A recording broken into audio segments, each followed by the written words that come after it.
Eighty कथार अच्छी कौन ना जादुआ बिकुची जादुर मलम मदुआ धरी निशा निवारण बाना एटी कहुची सी भड़ा दे देइथिला भड़ा दे देइथिला आग से लाइन केमिति गला आगे आगे चिंता कर से जो भुवनेश्वर राजधानी रे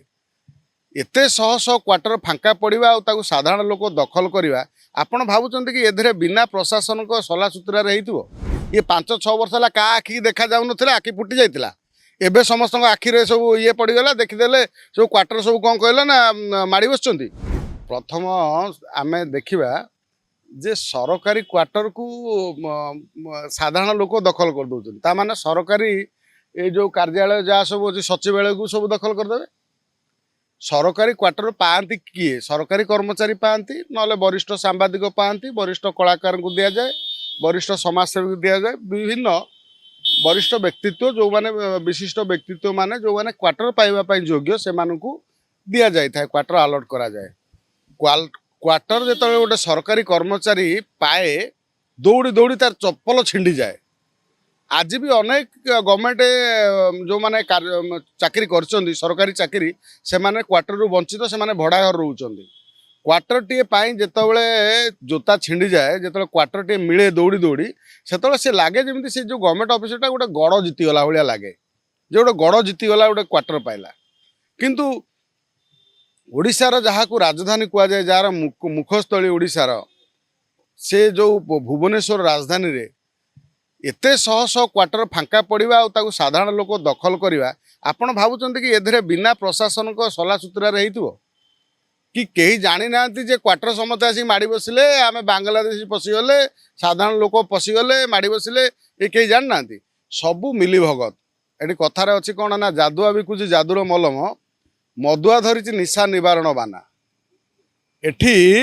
जो माने आज आसिक ताला मारिक सिल मारिक कहते ये पानी कटा होगा लाइन कटा होगा से मैंने जानी क्वार्टर भितर को पानी केमी जाऊला लाइन केमी जाऊला गोटे क्वार्टर गोटे अंधार घर भितर बिना लाइन रे बिना पानी रे कहीं रही पारे कहीं क्या भड़ा दे पारे कहले एटी कहुची सी भड़ा दे देइथिला भड़ा दे देइथिला आग से लाइन केमिति गला आगे आगे चिंता कर से क्वार्टर को लाइन केमिति गला से पानी केमिति गला से कथा को आगे आगे चिंता कर किए पानी दौला किए लाइन दौला का इशारार होता एत बड़ कार्य दखल करुले ता नक जी दखल करदेला सी दोषी आउ जे क्वार्टर को फांका पकईला सी दोषी नुह क्वार्टर केबेठू फांका पड़े ये क्वार्टर कौन भावुच मोहन सरकार आसला माड़ी बस दले कहते मोहन सरकार माड़ी बस मोहन सरकार आसला बेले माड़ी बस विजु जनता दल समय ये क्वार्टर दखल है जो सरकार थी कौन आज माड़ी बस ये 5-6 वर्षर घटना ये 5-6 वर्ष है क्या आखि देखा जाऊन आखि फुटी जाता एबे समस्त आखिरे सब ये पड़गला देखीदे सब क्वार्टर सब कौन कहला ना माड़ी बस बांग्लादेशी पशि जाइए आ क्वार्टर आभिक्सन जमी होची जे जमी क्वार्टर तुम सिल करुच से भाई बांग्लादेशी ओडिशा रे एते सब अच्छी घर केबे भांगिबो ताकू केबे ओडिशा रु विदा करिवो बेपार करिया को आसिकी एठी जी एठी गवर्नमेंट जगह माड़ी बसिकी रही से एरिया भितर को जाई होने भुवनेश्वर गोटे पेंठस्थली पलटि रोहिंग्या बांग्लादेशी केबे सरकार भांगे भांगे भांगे सबू तो तदंत होउची बीजेपी सरकार सबू बीजेपी सरकार होउची कौन हाँ भंगा जीव केबे भंगा जीव जे कथा होउची ए कथा नुह एठी प्रश्न जे जो क्वार्टर सब माड़ी बसते क्वार्टर फांका पड़ा कहीं आमे केवल जनपद को जनपद लाइन जी क्वार्टर अच्छी ताकू सिल करदेला आमे कहते क्वार्टर सिल होगा भुवनेश्वर रे कोण अनुकोण रे चारिआडे गवर्नमेंट क्वार्टर अच्छी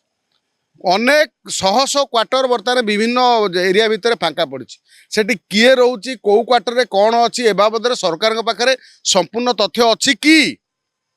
संपूर्ण तथ्य अच्छी किए क्वार्टर कौटी पाई कौ क्वार्टर रे किए रोचे ए बाबद ना क्वार्टर भितर एते क्वार्टर माड़ी बस भुवनेश्वर आज आम जनपद केतरा क्वार्टर माने सिल करदेला आम भावुं क्वार्टर सबू दखल जो मैंने करते छाड़ी पलैले 30-40 वर्ष धरी भुवनेश्वर रे घर भड़ा दे रोकवा जो श्रमजीवी माने खटिकी खाऊा मूलिया खटिखिया लोक मैंने सरकार कहते से भूमिहीन मानक जगह देवे कौ दिन भूमिहीन को जगह देवे भूमिहीन ये जगह पाऊना जगह खंडे भुवनेश्वर में आपड़ इंचिए जगह दे पारना सरकार ଆପଣ ସେଠି ମାନେ ମାନେ ଅନ୍ନଛତ୍ର ଭଳିଆ ଗୋଟେ ଖୋଲି ଦେଇଛନ୍ତି। କ'ଣ କହିଲେ, ଯିଏ ଯୋଉଠି ପାଇଲା ସେଠି ରହିଲା। ଆଉ କହୁଛନ୍ତି ଆମ ପାଖରେ ଷ୍ଟେ ଅର୍ଡର, ଯେ ଷ୍ଟେ ଅର୍ଡର ଅଛି କୋର୍ଟକୁ ଯାଅ, ହାଇକୋର୍ଟକୁ। ହାଇକୋର୍ଟରେ ଯାଇକି ତମ ଷ୍ଟେ ଅର୍ଡର ଅଛି, ଷ୍ଟେ ଆଣି କରିକି ତମେ ରୁହ। କିଏ କାହାକୁ ମନା କରୁନାହାନ୍ତି। ଯଦି ଆପଣଙ୍କ ପାଖରେ ପୁକ୍ତା ମାନେ ଅଛି, ସବୁତ ଅଛି, ଯେ ତମ ପାଖରେ ସମ୍ପୂର୍ଣ୍ଣ ଅଛି ଯେ ଆଇନ ଅନୁସାରେ ତମେ ସେ କ୍ୱାର୍ଟର ପାଇବାକୁ ଯୋଗ୍ୟ, ତାହେଲେ ଆଇନର ଆଶ୍ରୟ ନିଅ। ଏଭଳି ଯୋଉ ମାଡ଼ି ବସିଛନ୍ତି, ଏଥିପାଇଁ ସାଧାରଣ ଲୋକ ଦାୟୀ ନୁହଁ। ଏଠି ଗୋଟେ ମିଲିଭଗତର ଚାଲିଥିଲା ଖେଳ। ଏ ଖେଳଟି ବନ୍ଦ ହେଇଛି। ଯଦି କେବଳ ଜନପଥକୁ ଆପଣ ସିଲ୍ କଲେ, ତାହେଲେ ଭୁବନେଶ୍ୱରର ଯେତେ କ୍ୱାର୍ଟର ଅଛନ୍ତି ତାକୁ ସିଲ୍ କରନ୍ତୁ। ଆଉ କ୍ୱାର୍ଟର ସିଲ୍ କରିଦେଇକି, କ୍ୱାର୍ଟର ଯୋଉ କହୁଛନ୍ତି ବାଂଲାଦେଶୀ ମାଡ଼ି ବସିଥିଲେ, କ୍ୱାର୍ଟର କେତେଟା ବାଂଲାଦେଶୀ ମାଡ଼ିଥିଲେ? ବାଂଲାଦେଶୀ ବର୍ତ୍ତମାନ ସାରା ଓଡ଼ିଶା, ଭୁବନେଶ୍ୱରରେ ବର୍ତ୍ତମାନ ମାଡ଼ି ବସିକି ରହିଲେଣି। ଆଉ କିଛି ଦିନ ପରେ ଝମିଲା କରିବେ, କାହିଁକିନା ତାଙ୍କର ବାଂଲାଦେଶର ଜଣେ ଗୋଟେ NGO କହିଲାଣି ବାଂଲାଦେଶର ଅବିଚ୍ଛିନ୍ନ ଅଙ୍ଗ ହେଉଛି ଓଡ଼ିଶା, ବିହାର, ଛତିଶଗଡ଼ ଆଉ ହେଉଛି